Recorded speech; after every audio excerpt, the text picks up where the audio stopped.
Como agua para chocolate. Novela por entregas. Capítulo 4. Abril.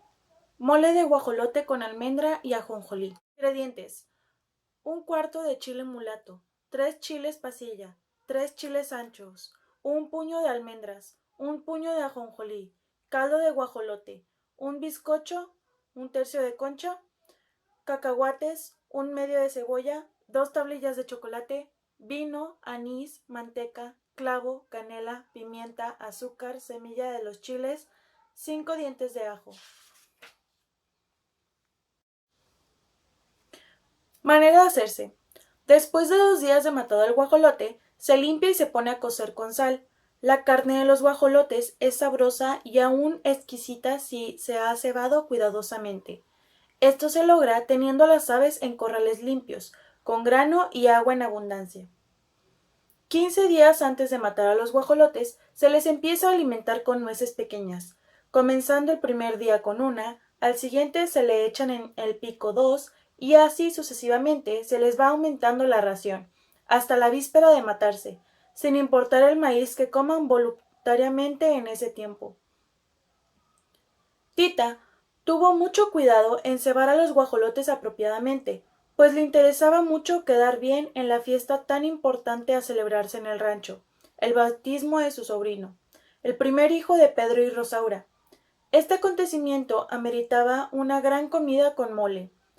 Para la ocasión se había mandado hacer una vajilla de barro especial con el nombre de Roberto, que así se llamaba el agraciado bebé, quien no paraba de recibir las atenciones y los regalos de los familiares y amigos, en especial de parte de Tita, quien, en contra de lo que se esperaba, sentía un inmenso cariño por este niño, olvidando por completo que era el resultado del matrimonio de su hermana con Pedro, el amor de su vida.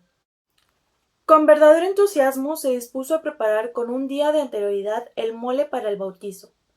Pedro la escuchaba desde la sala experimentando una nueva sensación para él. El sonido de las ollas al chocar unas contra otras, el olor de las almendras dorándose en el comal, la melodiosa voz de Tita, que cantaba mientras cocinaba, habían despertado su instinto sexual. Y así, como los amantes saben que se aproxima el momento de una relación íntima ante la cercanía, el olor del ser amado o las caricias recíprocas en un previo juego amoroso, así estos sonidos y olores, sobre todo el del ajonjolí dorado, le anunciaban a Pedro la proximidad de un verdadero placer culinario. Las almendras y el ajonjolí se tuestan en comal, los chiles anchos desvenados también se tuestan, pero no mucho para que no se amarguen. Esto se tiene que hacer en un sartén aparte, pues les pone un poco de manteca para hacerlo. Después se muelen en metate junto con las almendras y el ajonjolí. Tita, de rodillas, inclinada sobre el metate, se movía rítmica y cadenciosamente mientras molía las almendras y el ajonjolí. Bajo su blusa, sus senos se meneaban libremente, pues ella nunca usó sostén alguno. De su cuello escurrían gotas de sudor que rodaban hacia abajo siguiendo el surco de piel entre sus pechos redondos y duros. Pedro, no pudiendo resistir los olores que emanaban de la cocina, se dirigió hacia ella, quedando petrificado en la puerta ante la sensual postura en que encontró a Tita. Tita levantó la vista sin dejar de moverse, y sus ojos se encontraron con los de Pedro.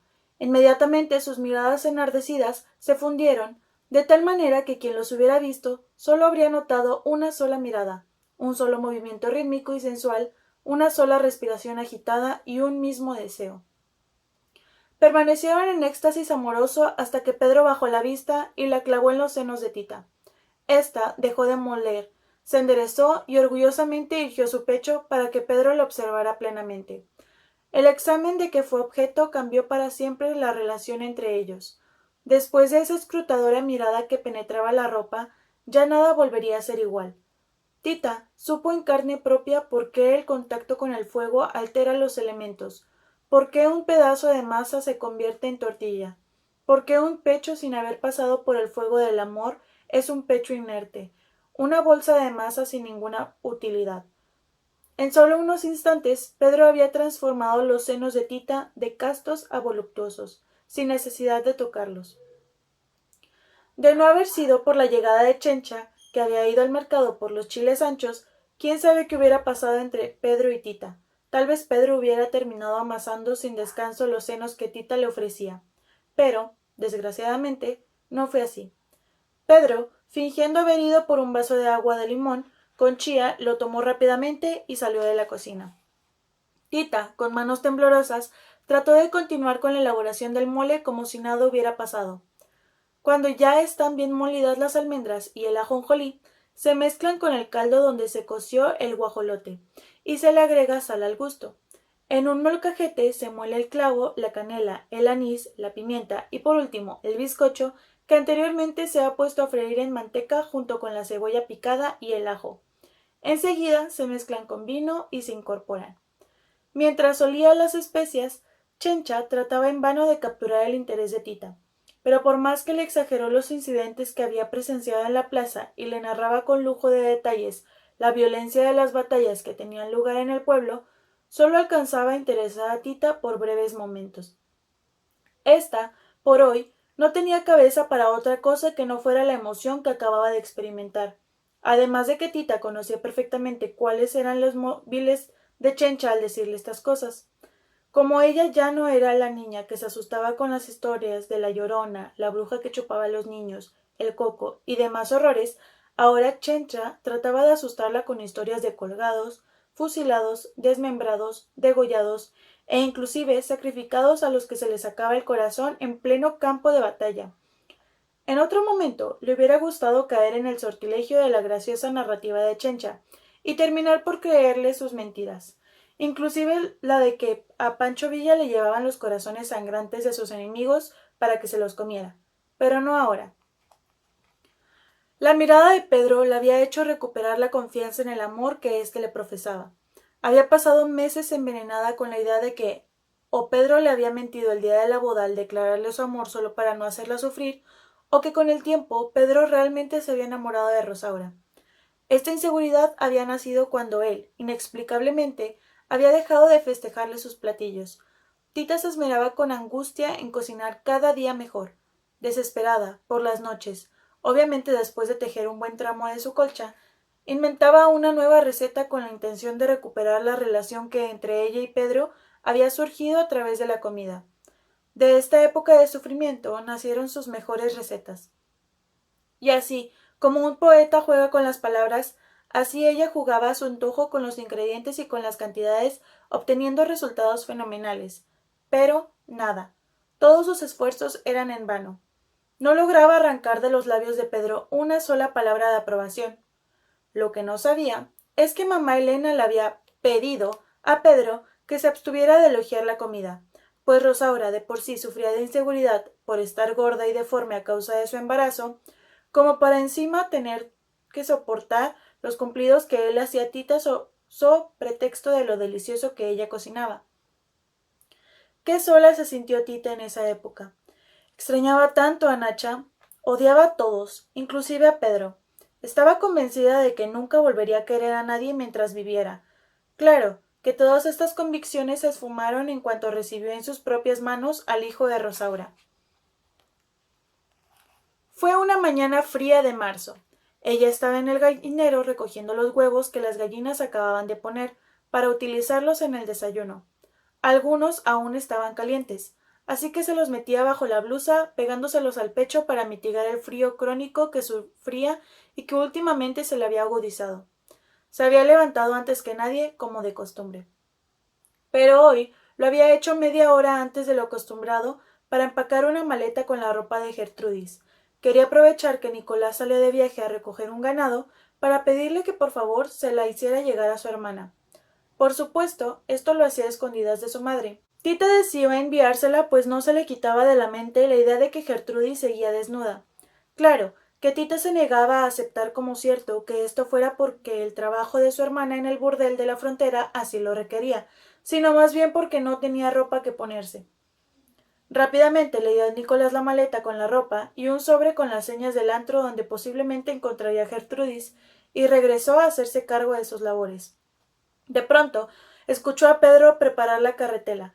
Le extrañó que lo hiciera a tan temprana hora, pero al ver la luz del sol, se dio cuenta de que ya era tardísimo y que empacarle a Gertrudis, junto con su ropa parte de su pasado, le había tomado más tiempo del que se había imaginado. No le fue fácil meter en la maleta el día que hicieron su primera comunión las tres juntas. La vela, el libro y la foto fuera de la iglesia cupieron muy bien, pero no así el sabor de los tamales y del atole que Nacha les había preparado, y que habían comido después en compañía de sus amigos y familiares. Cupieron los huesitos de chabacano de colores, pero no así las risas cuando jugaban con ellos en el patio de la escuela. Ni la maestra Jovita, ni el columpio, ni el olor de su recámara, ni el del chocolate recién batido. Lo bueno es que tampoco cupieron las palizas y los regaños de mamá Elena, pues Tita cerró muy fuerte la maleta antes de que se fueran a colar. Salió al patio justo en el momento en que Pedro le gritaba buscándola con desesperación. Tenía que ir a Eagle Pass por el doctor Brown, que era el médico de la familia, y no la encontraba por ningún lado. Rosaura había empezado con los dolores del parto. Pedro le encargó que por favor la atendiera mientras él volvía. Tita era la única que podía hacerlo. En casa no quedaba nadie. Mamá Elena y Chencha ya se habían ido al mercado, con el propósito de abastecer la despensa, pues esperaban el nacimiento de un momento a otro y no querían que faltara en casa ningún artículo que fuera indispensable en estos casos. No habían podido hacerlo antes, pues la llegada de los federales y su peligrosa estancia en el pueblo se los había impedido. No supieron, al salir, que el arribo del niño ocurriría más pronto de lo que pensaban, pues en cuanto se fueron, Rosaura había empezado con el trabajo de parto. A Tita entonces no le quedó otra que ir al lado de su hermana para acompañarla, con la esperanza de que fuera por poco tiempo. No tenía ningún interés en conocer al niño o niña, o lo que fuera. Pero lo que nunca se esperó es que a Pedro lo capturaran los federales injustamente impidiéndole llegar por el doctor, y que mamá Elena y Chencha no podían regresar a causa de una balacera que se entabló en el pueblo, y que los obligó a refugiarse en casa de las Lobo, y que de esta manera la única presente en el nacimiento de su sobrino fuera ella. Precisamente ella. En las horas que pasó al lado de su hermana, aprendió más que en todos los años de estudio en la escuela del pueblo. Renegó como nunca de sus maestros y de su mamá, por no haberle dicho en ninguna ocasión lo que se tenía que hacer en un parto. ¿De qué le servía en ese momento saber los nombres de los planetas y el manual de Carreño de pe a pa si su hermana estaba a punto de morir y ella no podía ayudarla? Rosaura había engordado 30 kilos durante el embarazo, lo cual dificultaba aún más su trabajo de parto como primeriza. Dejando de lado toda la excesiva gordura de su hermana, Tita notó que a Rosaura se le estaba hinchando descomunalmente el cuerpo. Primero fueron los pies y después la cara y manos. Tita le limpiaba el sudor de la frente y trataba de animarla, pero Rosaura parecía no escucharla. Tita había visto nacer algunos animales, pero esas experiencias de nada le servían en estos momentos. En aquellas ocasiones solo había estado de espectadora. Los animales sabían muy bien lo que tenían que hacer. En cambio, ella no sabía nada de nada. Tenía preparadas sábanas, agua caliente y unas tijeras esterilizadas. Sabía que tenía que cortar el cordón umbilical, pero no sabía cómo, ni cuándo, ni a qué altura. Sabía que había que darle una serie de atenciones a la criatura en cuanto arribara a este mundo, pero no sabía cuáles. Lo único que sabía es que primero tenía que nacer, y no tenía para cuándo. Tita se asomaba entre las piernas de su hermana con frecuencia y nada. Solo un túnel oscuro, silencioso, profundo. Tita, arrodillada frente a Rosaura, con gran desesperación, pidió a Nacha que la iluminara en estos momentos. Si era posible que le dictara algunas recetas de cocina, también era posible que le ayudara en este difícil trance. Alguien tenía que asistir a Rosaura desde el más allá, porque los del más acá no tenían manera. No supo por cuánto tiempo rezó de hinojos, pero cuando por fin despegó los párpados, el obscuro túnel de un momento a otro se transformó por completo en un río rojo, en un volcán impetuoso, en un desgarramiento de piel. La carne de su hermana se abría para dar paso a la vida. Tita no olvidaría nunca ese sonido ni la imagen de la cabeza de su sobrino saliendo triunfante de su lucha por vivir. No era una cabeza bella, más bien tenía forma de un piloncillo, debido a la presión a que sus huesos estuvieron sometidos por tantas horas. Pero a Tita le pareció la más hermosa de todas las que había visto en su vida. El llanto del niño invadió todos los espacios vacíos dentro del corazón de Tita. Supo entonces que amaba nuevamente a la vida, a ese niño, a Pedro, inclusive a su hermana, odiada por tanto tiempo. Tomó al niño entre sus manos, se lo llevó a Rosaura y juntas lloraron un rato abrazadas a él. Después, siguiendo las instrucciones que Nacha le daba al oído, supo perfectamente todos los pasos que tenía que seguir: cortar el cordón umbilical en el lugar y momento preciso, limpiar el cuerpo del niño con aceite de almendras dulces, fajarle el ombligo y vestirlo. Sin ningún problema supo cómo ponerle primero la camiseta y la camisa, luego el fajero en el ombligo, luego el pañal de manta de cielo, luego el de ojo de pájaro, luego la franela para cubrirle las piernas, luego la chambrita, luego los calcetines y los zapatos y por último, utilizando una cobija de felpa, le cruzó las manos sobre el pecho para que no fuera a rasguñar la cara. Cuando por la noche llegaron, mamá Elena y Chencha, acompañada de los Lobo, se admiraron del profesional trabajo que Tita realizó. Envuelto como taco, el niño dormía tranquilamente. Pedro llegó con el doctor Brown hasta el día siguiente, después de que lo dejaron en libertad. Su retorno tranquilizó a todos. Temían por su vida. Ahora solo les quedaba la preocupación por la salud de Rosaura, que aún estaba muy delicada e hinchada. El doctor Brown la examinó exhaustivamente. Fue entonces que supieron lo peligroso que había estado el parto. Según el doctor, Rosaura sufrió un ataque de eclampsia que la pudo haber matado. Se mostró muy sorprendida de que Tita la hubiera asistido con tanto aplomo y decisión en condiciones tan poco favorables. Bueno, quién sabe qué le llamó más la atención, si el que Tita lo hubiera atendido sola y sin tener ninguna experiencia, o el descubrir de pronto que Tita, la niña dientona que él recordaba, se había transformado en una bellísima mujer sin que él lo hubiera notado.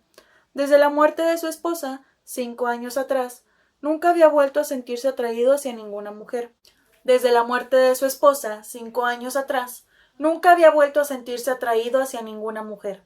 El dolor de haber perdido a su cónyuge, prácticamente recién casados, lo había dejado insensible para el amor todos estos años. Qué extraña sensación le producía el observar a Tita.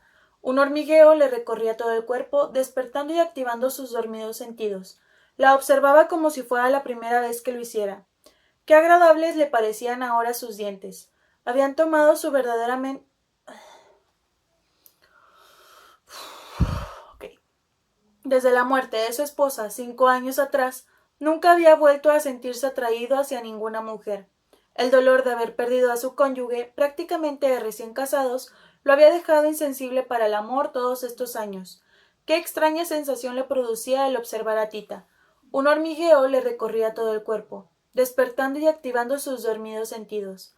La observaba como si fuera la primera vez que lo hiciera.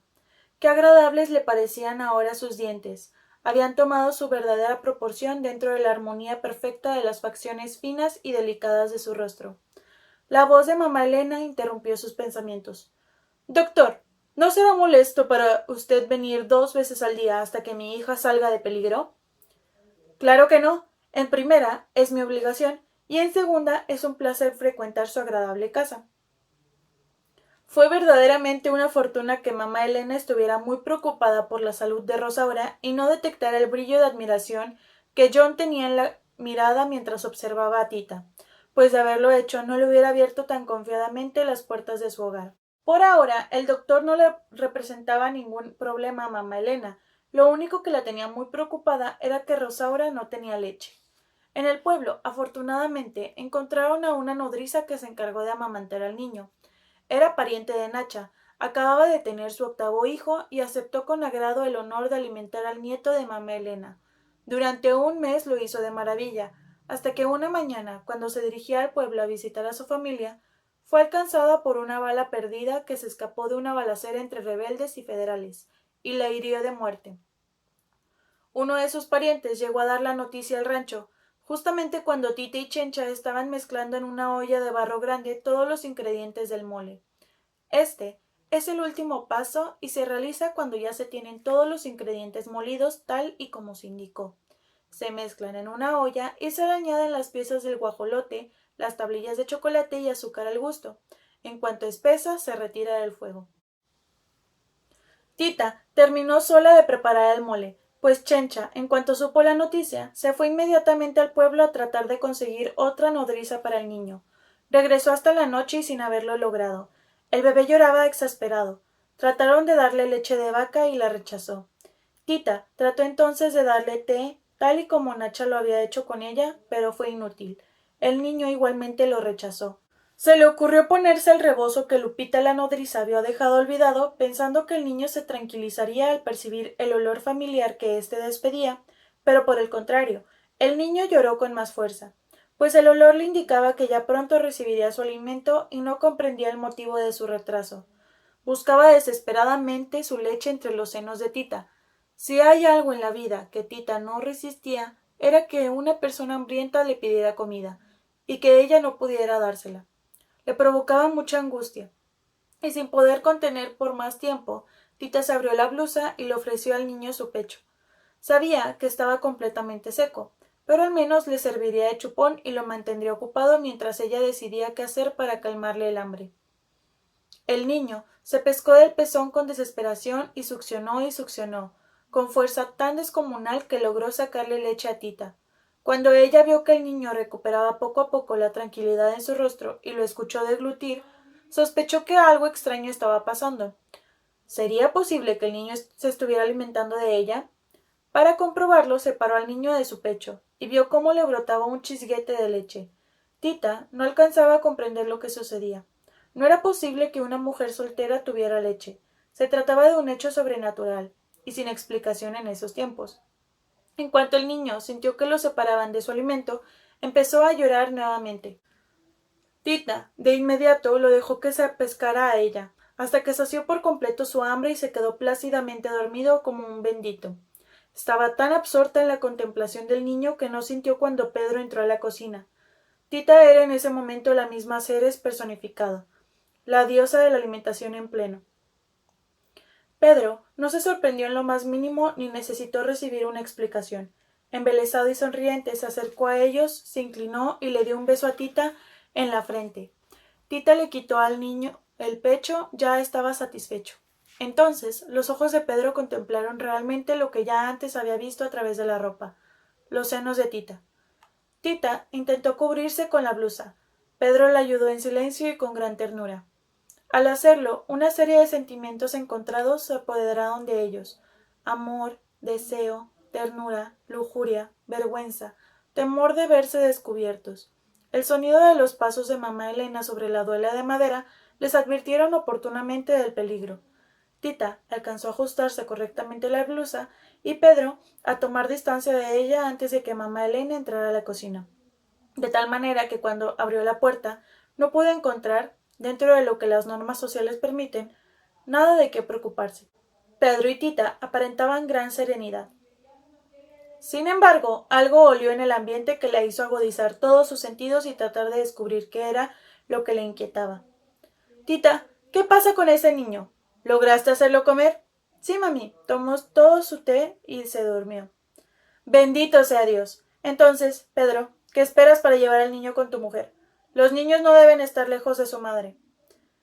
Pedro salió con el niño en brazos. Mamá Elena no dejaba de observar detenidamente. Había en sus ojos un destello de turbación que no le gustaba para nada. ¿Ya está listo el champurrado para tu hermana?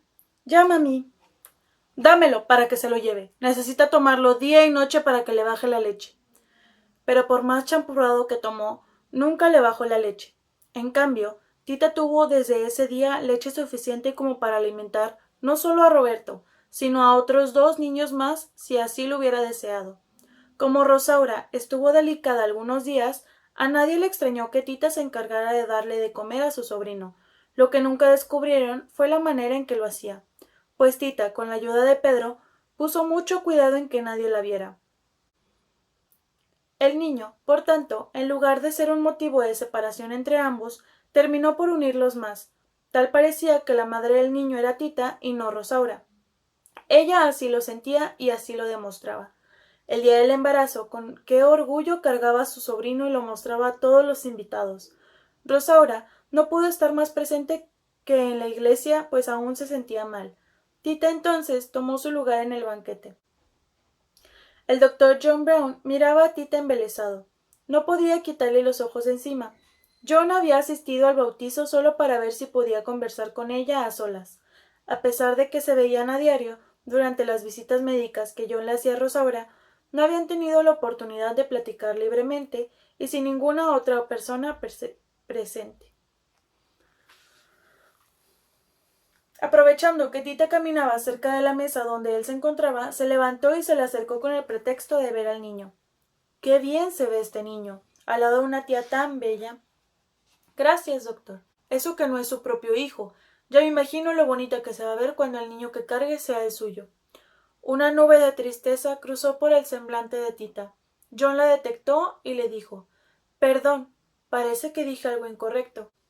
«No, no es eso. Lo que pasa es que yo no me puedo casar ni tener hijos, porque tengo que cuidar a mi mamá hasta que muera». «¿Pero cómo? Eso es una tontería». «Pero así es. Ahora le ruego me disculpe. Voy a atender a mis invitados». Tita se alejó rápidamente, dejando a John completamente desconcertado. Ella también lo estaba, pero se recuperó de inmediato al sentir en sus brazos a Roberto. ¿Qué le importaba su destino mientras pudiera tener de cerca a ese niño, que era más suyo que de nadie? Realmente ella ejercía el puesto de madre sin el título oficial.